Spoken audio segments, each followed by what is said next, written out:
Nini Bible Porimang Khanalainai Samang chapter 22 verse sangke 6 ni simi 16 jara jang khanalayan. Ang thangte Damascus ganao phaika dibor ongte teo azamsa nokhani pohor ani yang belai kechengkhe jeng phaika.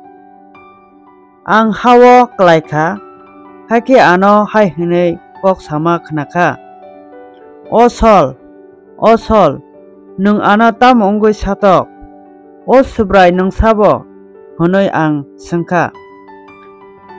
Ang Nazaret ni Jisu nung satogoi tongmani a borok honoi bo ano saka.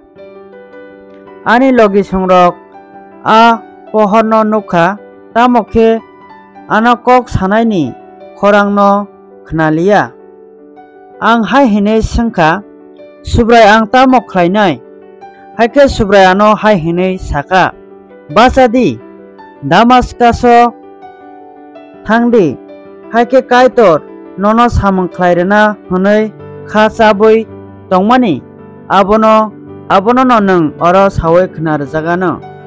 A pohor belai kwchangni bagui ang mokor nukliya aboni bagui no ane logi songrok ano yak toloi Damascus plangkha Anania honoi kaitor no suri ni woi chini kerong no rakhongnai khoroksa tongo.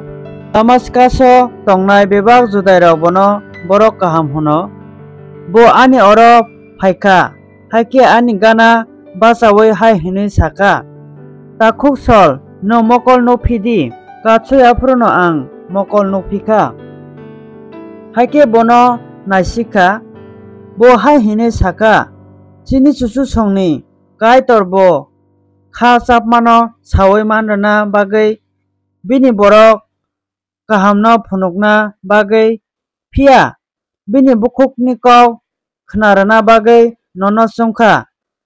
Tamni honkhe nung bini bagui kokma sanai nung nukmano nung khnamano bebak borokni thani ma sanai. Tabukti tamo lerei tong basadi baptisma ongdi haike bini mung nawai nini sumsok subaidi. Kaitor kok thai khnamani bisingtwi kaitor chini saka hamari khlaithwng. Amen.